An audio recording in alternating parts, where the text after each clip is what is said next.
Assalamualaikum warahmatullahi wabarakatuh. Perkenalkan, nama saya Rizky Puspitasari, Stambuk absen 1 17067. Di sini saya akan mempresentasikan tugas individu saya, yaitu perencanaan geometrik jalan. Dengan topik yaitu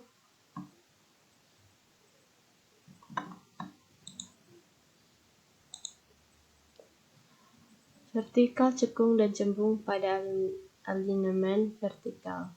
Alinemen vertikal adalah alinemen proyeksi dari sumbu jalan pada suatu bidang vertikal yang melalui sumbu jalan tersebut atau bidang tegak melalui sumbu jalan, atau disebut juga proyeksi tegak lurus bidang gambar. Profil ini menggambarkan perencanaan terhadap adanya jalan naik dan turun untuk memberikan pertimbangan akan kemampuan kendaraan bermuatan penuh melalui rencana jalan yang akan dibuat. Alinemen vertikal penuh melalui rencana jalan yang akan dibuat dengan sebaik-baiknya dengan semaksimal mungkin, mengikuti kondisi medan sehingga dapat menghasilkan keindahan jalan yang harmonis dengan alam dan sekitarnya. Kelandaian jalan. Alinemen vertikal sering disebut juga penampang memanjang jalan yang terdiri dari garis-garis lurus dan garis lengkung. Garis lurus tersebut dapat berupa kondisi jalan datar, mendaki atau menurun. Jalan mendaki atau menurun disebut dengan landai jalan dan dinyatakan dalam persen. Pada umumnya, gambar rencana jalan dibaca dari kiri ke kanan, maka kelandaian jalan diberi tanda positif untuk pendakian permukaan jalan dari kiri ke kanan, dan negatif untuk penurunan permukaan jalan dari kiri ke kanan. Dalam menetapkan kelandaian jalan, harus diingat bahwa sesekali suatu jalan digunakan, maka jalan tersebut sukar diubah menjadi landai yang lebih kecil tanpa perubahan yang mahal, maka penggunaan landai maksimum sedapat mungkin dihindari. Ini adalah bentuk kelandaian jalan, yaitu jika penurunan dia kelandaian negatif, sedangkan penaikan dia kelandaian positif.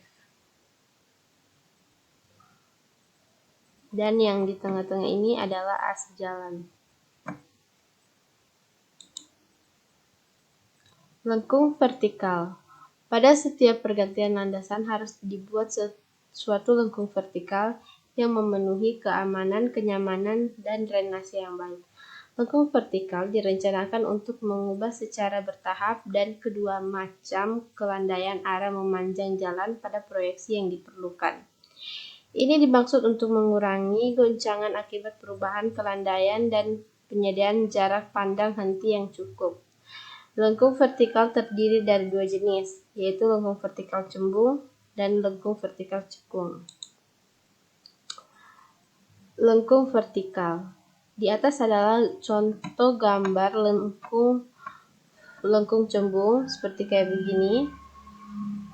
Dia tipenya seperti kayak begini. Dan di bawah ini adalah contoh lengkung cekung. Tipenya seperti kayak begini. Cekuk seperti kayak begini. Next. Lengkung vertikal cembung adalah lengkung di mana titik perpotongan antara kedua tangan berada di atas permukaan jalan. Sedangkan lengkung vertikal cekung adalah lengkung di mana titik berpotongan antara kedua tangan berada di bawah permukaan jalan, seperti contoh yang tadi. Gambar lengkung vertikal dapat dibuat dengan bentuk busur lingkaran, parabola. Pemilihan tersebut bentuk tergantung dari 1. Volume pekerjaan tanahnya, 2. Panjang jarak pandangan yang dapat disediakan, 3. Kenyamanan, dan 4. Kesederhanaan hitungan. Lengkung vertikal yang sering digunakan adalah lengkung persamaan parabola sederhana yang mempunyai sifat sebagai berikut. pergeseran vertikal setiap titik pada lengkung terhadap tangan adalah sebanding dengan kuadrat jarak horizontalnya yang diukur dari ujung lengkung. Ini adalah contoh lengkung vertikalnya. Seperti kayak begini. PLF adalah pusat perpotongan vertikal. Ini PLF permulaan lengkung vertikal ini. PPF yang ini yaitu pusat perpotongan vertikal. PTF permulaan tangan vertikal. Ini PTF permulaan. EF pergeseran vertikal PPF ke permukaan jalan rencana. Ini EF pergeseran vertikal PPF. A itu perbedaan aljabar landai. Yang ini. Panjang lengkung vertikal didasarkan atas kecepatan rencana jarak pandang, khususnya jarak pandang henti, dan perbedaan aljabar kemiringan. Untuk bentuk lengkung cembung didasarkan atas keamanan, drainase, dan estetika dengan pertimbangan jarak pandang yang dapat dicapai. Sedangkan untuk lengkung vertikal cekung perlu diperhatikan jarak lampu sorot dan drainase. Jika jarak pandang dinyatakan dengan S atau H1 adalah tinggi mata pengemudi 125 cm, H2 adalah tinggi halangan 10 cm, serta A adalah selisih aljabar kelandaian, maka beberapa rumus dapat dijabarkan sebagai berikut. Ini rumus umumnya pada lengkung vertikal cembung, dan ini lengkung vertikal cekung. Panjang lengkung vertikal cembung berdasarkan JPH yaitu seperti ini. L sama dengan AS pangkat 2 per 100 akar 2H1 ditambah akar 2H2 dipangkatkan 2. JP sama dengan S dan ditentukan sesuai ketentuan yang di depan. Ini contoh lengkung vertikal.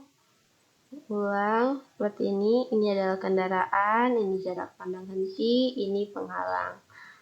Seperti ini. Dan ini jarak pandang henti. Seperti ini. Lengkung vertikal cembung, jika jarak pandang lebih kecil daripada lengkung vertikal, yaitu rumusnya seperti ini. Jika jarak pandang lebih panjang daripada vertikal, maka rumusnya seperti ini. Begitupun lengkung vertikal cekung. Rumusnya ini L sama dengan S pangkat 2 kali A per 122 tambah 3,5 S. Next. Ini adalah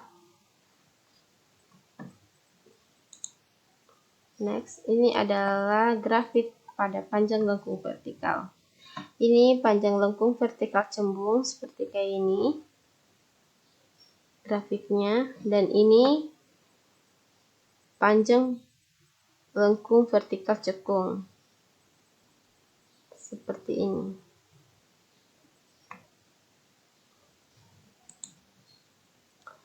Pertimbangan kenyamanan selama berkendara, selama kendaraan berjalan sepanjang alignment vertikal di lengkungan, maka kendaraan akan mengalami seolah-olah terjadi kehilangan atau penambahan berat kendaraan. Yang hal ini akan terasakan oleh pengemudi sebagai gaya sentrifugal yang bekerja sebagai arah atau berlawanan arah dengan gaya gravitasi bumi. Koordinasi alignment diperlukan untuk menjamin perencanaan yang baik dan menghasilkan keamanan serta kenyamanan bagi pengemudi kendaraan yang melalui rencana jalan. Koordinasi yang dimaksud adalah menggabungkan alignment horizontal dan vertikal dalam perencanaan dalam satu paduan. Beberapa ketentuan dalam koordinasi adalah: 1. Alignment horizontal dan vertikal terletak dalam satu fase, di mana elemen horizontal sedikit lebih panjang daripada elemen vertikal. Demikian juga tikungan horizontal harus satu fase dengan tanjakan vertikal. 2. Tikungan tajam yang terletak di atas lengkung vertikal cembung atau di bawah lengkung vertikal cekung harus dihindari karena akan menghalangi pandangan mata pengemudi pada saat memasuki tikungan dan jalan akan terkesan putus. Ketiga, pada bagian yang lurus dan panjang sebaiknya tidak dibuat lengkung vertikal cekung karena pandangan pengemudi akan terhalang oleh puncak alinemen vertikal sehingga sulit untuk memperkirakan elemen di balik puncak tersebut. Keempat, lengkung vertikal 2 atau lebih pada satu lengkung horizontal sebaiknya dihindari. Yang kelima, tikungan tajam yang terletak di antara bagian jalan yang lurus dan panjang harus dihindarkan. Ini beberapa bentuk daftar pustakanya yang saya dapatkan. Sekian dan terima kasih. Assalamualaikum warahmatullahi wabarakatuh.